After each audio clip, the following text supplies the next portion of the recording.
may pera talaga, kahit maliit lang na, sa umpisa lang, kahit maliit lang na lupa, patayuan mo ng bahay. Hindi na importante maganda bahay, basta may bahay. O dahan-dahanin lang, pagagandahin, basta may matirahan lang.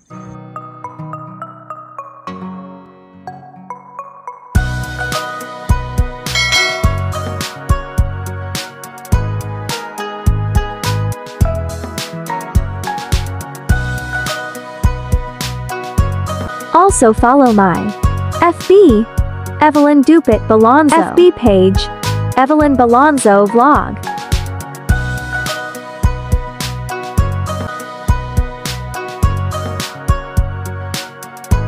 Hello po mga ka-BF, welcome back to my YouTube channel. I'm Evelyn Balonzo at kung bagihan kayo sa aking YouTube channel is please like, comment, share, and subscribe. And don't forget to hit the notification bell para naman ma-notify po kayo kung mayroon po tayong mga bagong videos upload.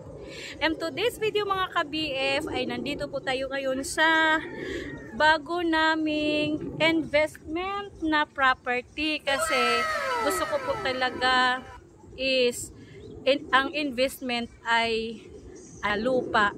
Kasi ang lupa hindi siya nabubulok, unlike sa sasakyan na ang sasakyan is pababa ang value, ang lupa is pataas ang value. So maganda po talaga siyang investment mga ka-BF. Kaya mga ka-BF, tara, ipasyal ko po kayo sa aming bagong investment properties. Tara!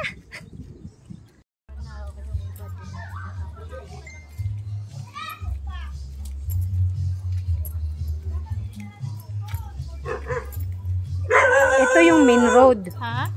Oo. Ito yung main road.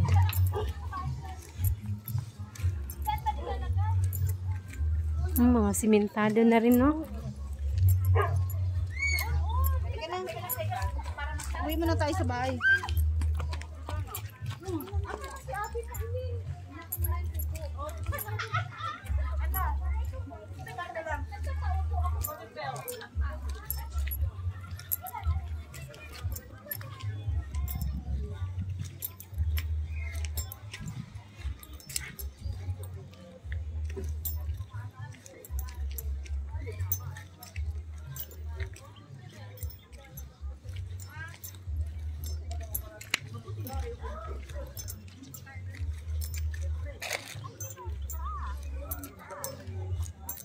Lawak pala dito.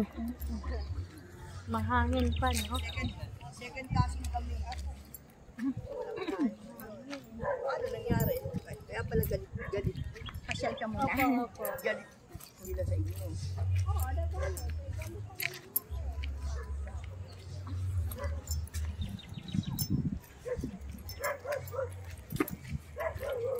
Ayun nga, mataas na, oh. Mga simentado na.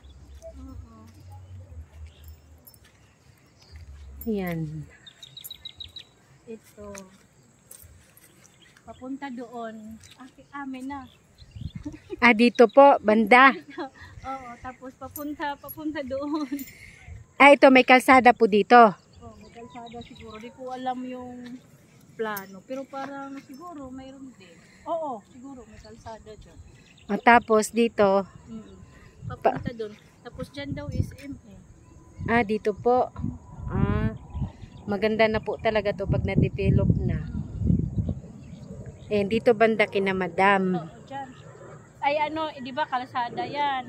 Opo. Kabilaan, buong...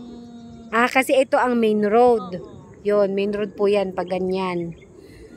Tapos yung nabili ni Madam, kabilaan po. Buong... Ayan, buong black. Buong black. Kabilaan na buong black. Kabilaan na buong black. Wow. New properties ni Madam Evelyn. Yes, thank you Lord. Pinagpala ang babaeng api.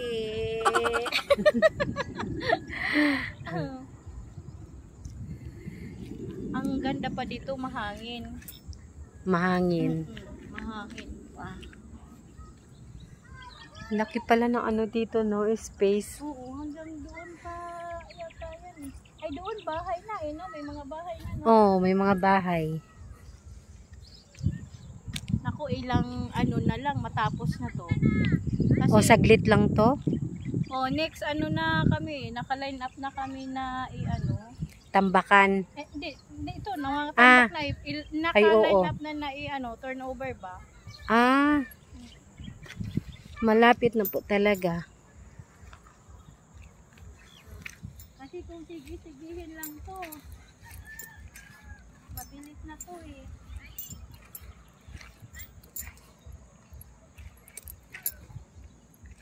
Pero ang lalim ng ano, kumuha, dagat din yan, tinambakan lang. Opo, tinambakan lang din.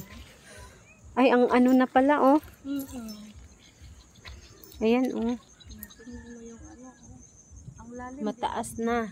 Ang taas din ng tambak, no? Taas din ng tambak. Kaya alam mo, nung nasa Hong Kong tayo, 'di ba na-interview natin yung mga OFW doon. Eh 'di ba ang laki ng pera, yung pera ng Hong Kong pag iuwi dito sa atin, parang ang laki ng palit, no? Laki na equivalent kaysa piso. Oo, kaya sabi ko nga mag-ipon lang sila, yung mga OFW, mag-ipon lang doon tapos iuwi dito sa Pilipinas, dito mag-invest. Siguro maging maganda ang buhay. Maganda ang buhay. Yung kailangan talaga mag-ipon lang tapos mag-invest. Ang Tama. ano talaga, house in lot talaga. Di bali yun na yung basta may sarili kang bahay lalo na sa Manila kasi ang hirap mangupahan. Naranasan ko rin yan dati, yung bang mag-upa kang Ngayon, pagkatapos ng upa, kinabukasan iisipin mo na naman, naku, parang ang bilis lang pati ng araw, parang hinahatak yung araw. Ay naku, Diyos ko po, upahan na naman. Pero naging nangupahan ako, hindi talaga ako sakit sa ulo kasi inuuna ko na-try mo din, te, mangupahan? Ay, oo, na-try ko rin mangupahan. Ay, talaga?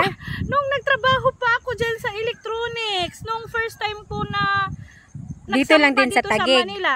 First time ko dyan ako sa Malibay. Sa Pasay? Sa Pasay. Nagtrabaho ako, una kong trabaho dyan sa South Supermarket. Tapos sa SM, Harrison. Kaya nangupahan po kayo? Opo, tapos sa Johnson & Johnson. Tapos, nung sabi ko, hanap ako ng ibang trabaho kasi gusto ko talaga malaki ang sahod. Nung napasyal lang kami dyan sa may FTI, ang haba ng pila talaga dahil dyan sa may PSI Electronics. Ang haba ng pila. Sikat yan eh. Oo. Bumaba ako. Pumila lang ako. Hindi ko alam kung anong pila yun. Tapos yun pala, nag-hiring ba? Pinanghiram lang ako doon ng biodata. Tapos nag-pass ng biodata. Pass ng biodata. Pagkatapos, di ba ang dami? Dami Ang nakapila. dami, pero yun, time na yun. Sabi, pag interview, nakailang interview hanggang sa ilan na lang kaming natira. Tapos yung last na, napasama ako, medical na. Wow. Doon ako gusto kasi, uti ka ng uti. Ayan na sila natambak.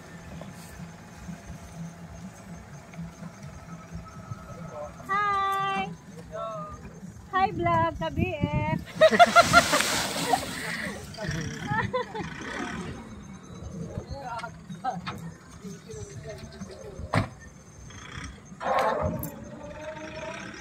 Akala ko po hindi ka nakatry na mangupahan. Ay hindi, nangupahan ako una.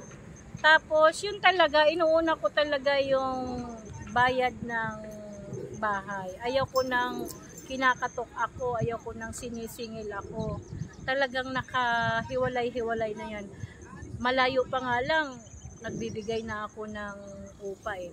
Kaya naman, nung umalis ako, malungkot yung may-ari ng bahay. Parang ayaw nilang umalis. Pero kailangan talagang umalis eh.